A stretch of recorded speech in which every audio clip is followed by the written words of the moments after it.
वालेकुम सलाम सर। कैसे गुजर रहे हैं भाई दिन। सर बहुत अच्छे गुजर रहे हैं, आपकी दुआ होनी चाहिए। चलो अच्छी बात है, अल्लाह खैर रखे। अच्छा भी, तुम लोगों की तो लास्ट की क्लास नहीं हुई थी, छुट्टी थी उस दिन। आज हम इंट्रोडक्शन का जो लेक्चर है ना वो करते हैं। पिछले सेमेस्टर में हमारा जो कंटेंट्स थे प्रैक्टिकल के, उनमें मोस्टली थे हीमेटोलॉजी के प्रैक्टिकल्स थे, उसके अलावा ब्लड प्रेशर, ईसीजी और स्पायरोमीट्री वगैरह थे। जो इस सेमेस्टर के हमारे प्रैक्टिकल्स है ना, वो मेनली है सैंपल एनालिसिस के। सैंपल एनालिसिस मतलब मुराद यहाँ ये है कि डिफरेंट जो ब्लड बायोकेमिस्ट्री, सीरम बायोकेमिस्ट्री के टेस्ट होते हैं ना, उनके एनालिसिस पे बेस्ड है ये। क्योंकि इस सेमेस्टर में आपका जो कोर्स कंटेंट में भी डाइजेस्टिव वगैरह होती है, तो उससे रिलेटेड ये चीजें आ जाती हैं। अब जब हम एनालिसिस की बात करते हैं ना, एनालिटिकल टेस्ट हमारे पास दो किस्म के आते हैं। एक होते हैं क्वांटिटेटिव, एक होते हैं क्वालिटेटिव। क्वालिटेटिव टेस्ट, उसका नाम इंडिकेट करता है कि वो क्वालिटी की बेस पे एनालिसिस करना। क्वालिटी क्या है? किसी चीज की प्रेजेंस और absence in a sample represents it's quality. अगर हम बात करते हैं लाइक, एक बच्चों होल्ड करें।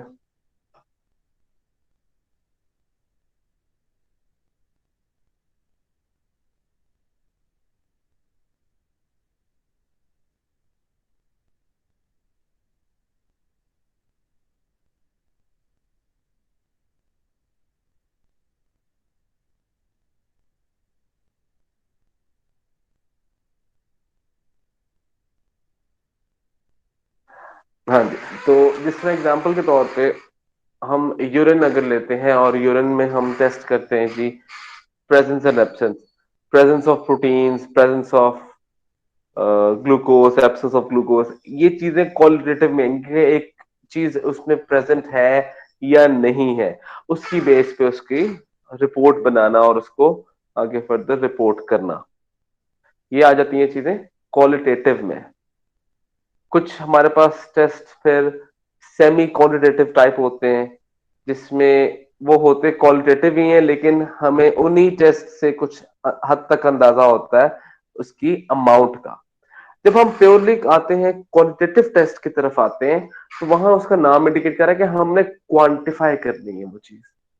हम जिस तरह ब्लड ग्लूकोज लेवल घरों में सारों के पास होता है, जो अक्सर डायबिटिक पेशेंट हमारे यहाँ सोसाइटी में मौजूद ही है, हर घर में एक आधा बंदा अल्लाह खैर करे डायबिटिक होता ही है। तो ब्लड ग्लूकोज लेवल हम चेक करते हैं, वो क्या है? वो एक क्वांटिटेटिव टेस्ट है, आप मैयर कर रहे हो कि जी ब्लड में इतनी ग्लूकोज है। इसी तरह अगर आप यूरिन में मैयर करो कि इतनी ग्लूकोज है, तो वो क्वांटिटेटिव हो जाएगा टेस्ट, आपने क्वांटिटी मैयर की। अब क्वालिटेटिव टेस्ट निस्बतन सिंपल होते हैं। अगर हम क्लिनिकल एस्पेक्ट में बात करें, तो जो क्वांटिटेटिव टेस्ट होते हैं ना, उसमें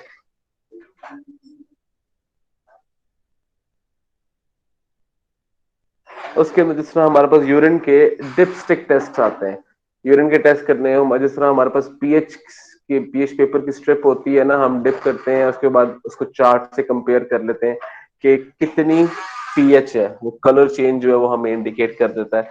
सिमिलरली हमारे पास जो यूरिन के लिए डिपस्टिक टेस्ट होते हैं, वो हम एक छोटी सी बारीक सी स्टिक होती है, उसके ऊपर डिफरेंट पैचेस बने होते हैं, हर एक जो है अलग अलग चीज को इंडिकेट कर रहा होता है। उसको हम यूरिन सैंपल में डिप करते हैं और बाहर निकाल के उसका भी एक चार्ट हमें मिलता है, उसके साथ हम कंपेयर कर लेते हैं। उसमें भी हमें प्रेजेंस एब्सेंस जो है वो बता देता है, और उसमें कुछ जो है वो सेमी क्वांटिटेटिव टाइप होते हैं, जो कि हमें थोड़ा सा अंदाजा दे देते हैं कि प्रोटीन अगर प्रेजेंट है तो वो कितनी प्रेजेंट है यूरिन में। जब हम बात करते हैं क्वालिटेटिव की, क्वालिटेटिव टेस्ट में हमारे पास मेनली दो मैथडोलॉजीज इस्तेमाल होती हैं। एक मैथडोलॉजी है टाइट्रेशन मेथड है, दूसरा मेथड है स्पेक्ट्रोफोटोमेट्री। ये दो मेथड इस्तेमाल होते हैं, दोनों के जो है रिजल्ट्स बहुत अच्छे होते हैं। थोड़ा बहुत डिफरेंस है उनकी टेक्निक के अंदर, उनके प्रिंसिपल के अंदर फर्क आता है, जाहिर बात है। और उनकी जाहिर बात है जो परफॉर्मेंस टू, जो उनकी कॉस्ट टू परफॉर्मेंस रेशियो है उसमें थोड़ा डिफरेंस आता है। बाकी दोनों टेस्ट ही रिलायबल होते हैं अगर सही तरह परफॉर्म किए जाए। तो इस सेमेस्टर के जो प्रैक्टिकल्स है हमारे, वो इतने कुछ ज्यादा लंबे चौड़े नहीं है। प्रैक्टिकल हमारे छोटे छोटे से ही हैं और काफी सारे हैं उसमें। इसमें डिटेक्शन और एस्टिमेशन दोनों आ जाती हैं। डिटेक्शन हमारे पास आगे क्वालिटेटिव टेस्ट आ गया, और एस्टिमेशन जो है इज अ क्वांटिटेटिव टेस्ट। तो इलेक्ट्रोलाइट्स जो है, हम सलाइवा सैंपल, यूरिन सैंपल, इनके अंदर इलेक्ट्रोलाइट्स को डिटेक्ट भी करेंगे और एस्टिमेट भी करेंगे। इसके अलावा इसके अलावा हमारे पास क्रिटिनिन, यूरिया, ग्लूकोज, ये चीजें भी हम मेजर करेंगे, डिटेक्ट भी करेंगे और उनको एस्टिमेट भी करेंगे। फिर प्रोटीन की प्रेजेंस जो है, डिफरेंट टेस्ट से हम वो चेक करेंगे कुछ। फिर हमारे पास इस सेमेस्टर में मिल्क के प्रैक्टिकल्स आ जाएंगे, वो भी हम, वो मिल्क के भी क्वालिटेटिव टेस्ट टेस्ट ही हैं बेसिकली। एक मिल्क क्वालिटी मेजर करने के टेस्ट जो आप लोग आगे फर्दर जब सेमेस्टर्स आएंगे आपके, उसमें मैं कल पूरा एक कोर्स इस चीज का आना है, वो उसमें भी पढ़ोगे। कुछ बेसिक टेस्ट जो हैं वो हम लोग भी यहाँ आप लोगों को करवाएंगे।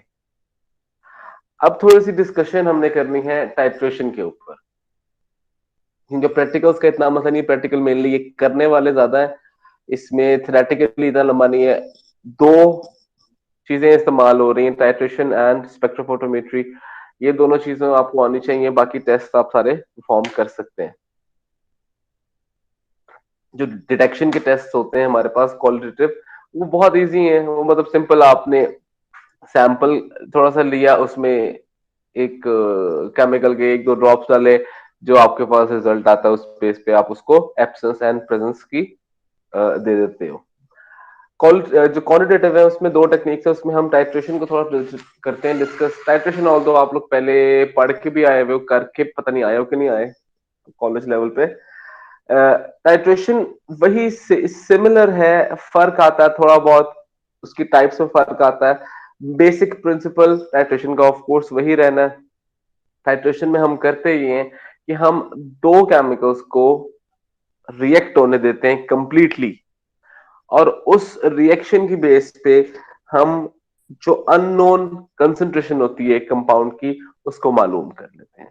अब दो जो हमने चीजें आपस में रिएक्ट करवाई, उसमें से एक की कंसंट्रेशन हमें नोन है, दूसरे की कंसंट्रेशन अननोन होती है।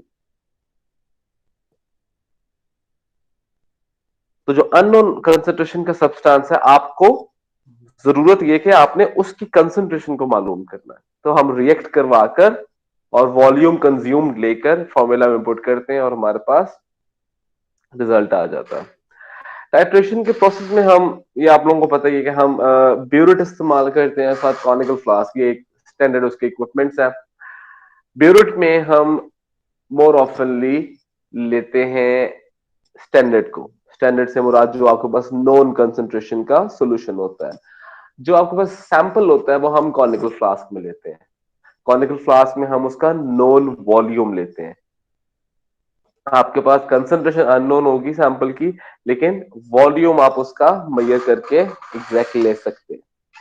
प्रिंसिपल इसका ये है कि भाई जो बात हो गई कि आपने एनालाइट और रिएजेंट, एनालाइट है जो अननोन कंसंट्रेशन का आपके पास सब्सटेंस है, यानी कि सैंपल जो है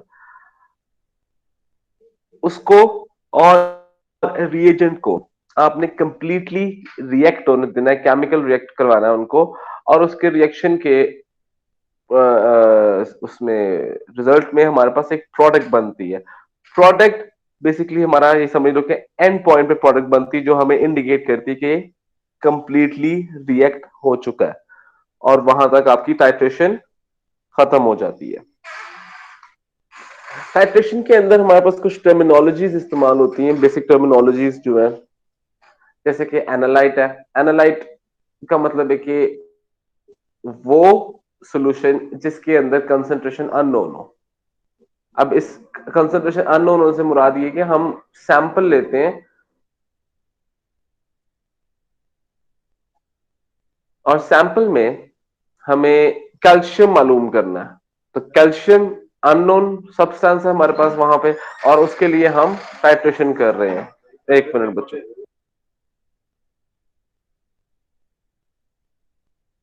बच्चों 2 मिनट आप होल्ड करें जरा।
अच्छा, तो उसमें अननोन कंसंट्रेशन आपके पास कैल्शियम की हो जाएगी। दूसरा हमारे पास टाइट्रेंट होता है और एक स्टैंडर्ड सॉल्यूशन, मोरलेस सेम थिंग है। उसमें फर्क सिर्फ नाम का फर्क आ रहा है। जहां स्टैंडर्ड सॉल्यूशन का मतलब होता है जो आप एज अ स्टैंडर्ड यूज कर रहे हैं, कंसंट्रेशन नोन है। टाइट्रेंट हम लफ्ज यूज करते हैं टाइट्रेंड के साथ।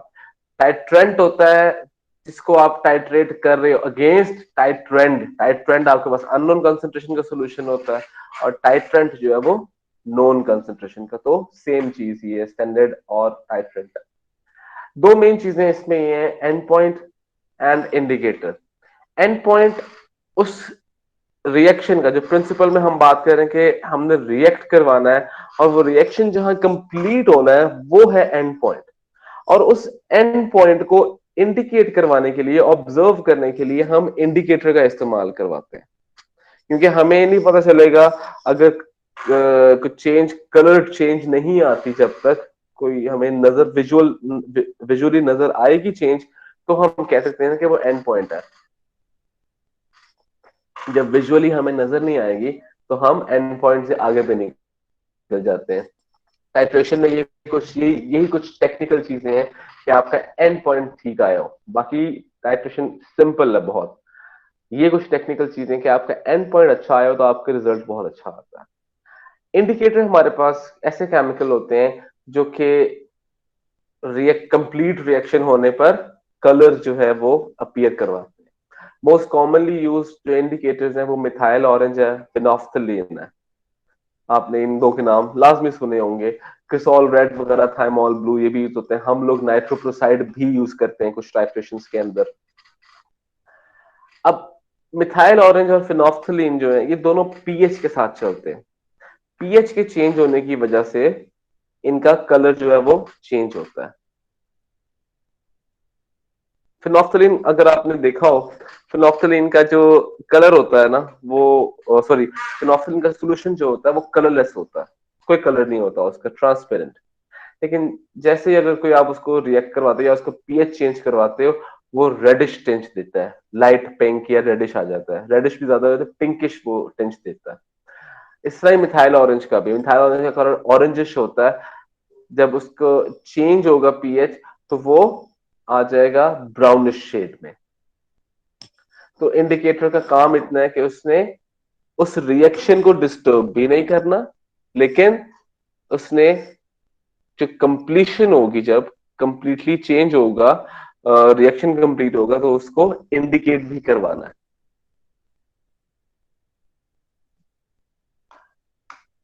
अच्छा जी, types of titration. Titration acid base titration आपने सुना ही होगा, एफएससी में एसिड बेस टाइट्रेशन की ही डिटेल्स मौजूद है। एसिड बेस टाइट्रेशन में सिंपली होता है कि आपके पास एसिड है या कोई बेस है जिसकी कंसंट्रेशन आपको अननोन है, आप उसको एसिड से या बेस से टाइट्रेट करो। अगर आपके पास एसिड की कंसंट्रेशन अननोन है तो आप उसको बेस से टाइट्रेट करते हो। अगर आपके पास बेस की कंसंट्रेशन अननोन है तो आप उसको एसिड से टाइट्रेट करवा के उसकी कंसंट्रेशन मालूम कर लेते हैं। एसिड बेस रिएक्शन होता है, न्यूट्रलाइजेशन रिएक्शन है, और उस बेस पे आपका ये टाइट्रेशन होती है। उसके अलावा हमारे पास कुछ और टाइट्रेशन है, कॉम्प्लेक्सोमेट्रिक है, रिडॉक्स है, प्रेसिपिटेशन टाइट्रेशन है। नाम भी इनके किसी हद तक आपको आइडिया दे रहे हैं। जिस तरह रिडॉक्स में रिडक्शन ऑक्सीडेशन रिएक्शन होना है, प्रेसिपिटेशन टाइट्रेशन में प्रेसिपिटेट्स बनने हैं, वो एक तरह से आपको इंडिकेट करेंगे। कॉम्प्लेक्सोमेट्रिक टाइट्रेशन जो होती है उसमें हमारे पास कॉम्प्लेक्स बनते हैं एक्चुअली। जिस तरह इसमें हम लोग जब कैल्शियम के लिए या फिर मैग्नीशियम के लिए टाइट्रेशन करते हैं तो उसमें कॉम्प्लेक्सोमेट्रिक टाइट्रेशन ही होती है। ईडीटीए हम एज स्टैंडर्ड यूज करते हैं, और ईडीटीए के साथ जब हम उसको टाइट्रेट करते हैं तो हम पहले कॉम्प्लेक्स बनता है कैल्शियम का, ईडीटीए के साथ ज्यादा एफिनिटी होती है। उसके बाद जब ये कॉम्प्लेक्स बन के कैल्शियम खत्म कर देता है फिर मैग्नीशियम की टाइट्रेशन स्टार्ट होती है। तो ये दो स्टेप्स की एक तरह टाइट्रेशन हो जाती है। इस तरह ही बाइकार्बोनेट कार्बोनेट के लिए भी जो हम करते हैं वो भी टू स्टेप्स में हमारे पास टाइट्रेशन होती है। वो खैर जब आप आगे आओगे करेंगे तो आपको वहां भी साथ साथ बताऊंगा। अच्छा, एडवांटेजेस क्या है? Why titration, why not spectrophotometry? Spectrophotometry भी एक अच्छा टूल है, उसको भी हम यूज कर सकते हैं। स्पेक्ट्रोफोटोमेट्री और टाइट्रेशन में फर्क यहां आता है कि स्पेक्ट्रोफोटोमेट्री थोड़ा सा एक्सपेंसिव हमें पड़ता है। स्पेक्ट्रोफोटोमीटर जो है वो सेंसिटिव इंस्ट्रूमेंट है, ठीक है, और उसी हिसाब से फिर वो एक्सपेंसिव है। अगर हम बिल्कुल बेसिक से स्टार्ट करें कि हमने एक सेटअप स्टार्ट करना है, एक तरफ हम टाइट्रेशन को सोचें, एक तरफ हम स्पेक्ट्रोफोटोमीटर को, ऑल दो स्पेक्ट्रोफोटोमीटर की प्रिसीजन और एक्यूरेसी टाइट्रेशन से बेहतर है, लेकिन टाइट्रेशन की भी एक्यूरेसी और प्रिसीजन बुरी नहीं है। अगर सही तरह परफॉर्म किया जाए टाइट्रेशन की बहुत अच्छी एक्यूरेसी आती है, and it is still being used by many industries. Like आपकी एग्री इंडस्ट्री है, टाइट्रेशन यूज होती है, आपकी पेट्रोलियम इंडस्ट्री है, टाइट्रेशन यूज होती है वहां पे। और सबसे बड़ी बात कि फील्ड के अंदर आप इजीली परफॉर्म कर सकते हैं टाइट्रेशन को, जबकि जो स्पेक्ट्रोफोटोमीटर जारी बात है, उसके लिए आपको इंस्ट्रूमेंट साथ लेके चलना पड़ेगा। ऑल्दो अब हमारे पास पोर्टेबल साइज के स्पेक्ट्रोफोटोमीटर्स मौजूद है। अच्छा, तो बेसिक अगर हम कॉस्ट से स्टार्ट करें तो टोटल इक्विपमेंट जो आपको जरूरत होगी टाइट्रेशन के लिए वो चंद हजार की बात है आपकी। वो अच्छी क्वालिटी का आपका सारा इक्विपमेंट आ जाता है उसमें। जबकि आप स्पेक्ट्रोफोटोमीटर की तरफ जब आओ ना, तो स्पेक्ट्रोफोटोमीटर में आपका जो खाली एक इंस्ट्रूमेंट ही है ना जो सबसे महंगा, वो कई लाख का है। आपको सबसे हल्के वाला मॉडल जो है ना वो मेरे ख्याल 4 से 5 लाख का मिलना है। और थोड़ा सा आप जरा अच्छी क्वालिटी का, अच्छी कंपनीज का लेते हैं तो वो आपको 10 से 12 लाख तक आराम से चला जाता है काम। तो इस हिसाब में जब हम उसकी कॉस्ट टू परफॉर्मेंस रेशियो निकालते हैं ना, तो दूसरी टेक्निक्स में की निस्बत हमें कॉस्ट टू परफॉर्मेंस रेशियो इसकी बेहतर मिलती है, क्योंकि कॉस्ट भी कम है और परफॉर्मेंस भी अच्छी है। स्पेक्ट्रोफोटोमीटर में ये है कि उसकी कॉस्ट बहुत हाई है लेकिन उसकी परफॉर्मेंस भी बहुत अच्छी है। तो यूज दोनों ही टेक्निक्स होती हैं। इसमें टाइट्रेशन में थोड़ा सा एक चीज आती है, एक सैंपल आपने करना है तो इट्स फास्ट, ठीक है, एक सैंपल, दो सैंपल। लेकिन अगर हम कमर्शियली इसको देखें ना, जिस तरह कमर्शियल लैब्स जो हैं जहां टेस्टिंग होती हैं, उसके साथ अगर हम कंपेयर करना चाहें तो वहां पे इशू आता है। स्पेक्ट्रोफोटोमीटर स्पेशली जो आजकल न्यू मॉडल्स हमारे पास हैं, वहां पर वो 96 वेल प्लेट इकट्ठी लग जाती है, मतलब 96 सैंपल्स आप इकट्ठे लगा देते हैं। टाइट्रेशन में आप ये काम, टाइट्रेशन इस हिसाब में फिर स्लो हो जाती है, जहां आपके पास एक पूरी लाइन हो सैंपल्स की, आप कमर्शियली काम कर रहे हो, वहां पे स्पेक्ट्रोफोटोमीटर जो है वो बेहतर हो जाता है, क्योंकि आपने इनिशियल कॉस्ट उसकी भर दी है इंस्ट्रूमेंट की। अब आपको मेंटेन करना है इंस्ट्रूमेंट को, और बाकी वो आपके इकट्ठे 96 सैंपल्स जो हैं वो एक एक रन में निकाल सकता है। ये कुछ कंपैरिजन इसके आ जाते हैं चीजें, लेकिन दोनों टेक्निक्स हैं, दोनों ही हम इस सेमेस्टर में यूज करेंगे। अच्छा, ये था बच्चों आज का आपका लेक्चर। यहां तक किसी को कोई क्वेश्चन है, कोई मसला मसाइल है तो बताओ। अटेंडेंस बच्चों अपनी ना मार्क करो चैट बॉक्स में।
चलो भाई बच्चों, आप लोग छुट्टी कर सकते हो। एंजॉय करो, इंशाल्लाह होती है फिर नेक्स्ट वीक मुलाकात। अल्लाह हाफिज। अल्लाह हाफिज।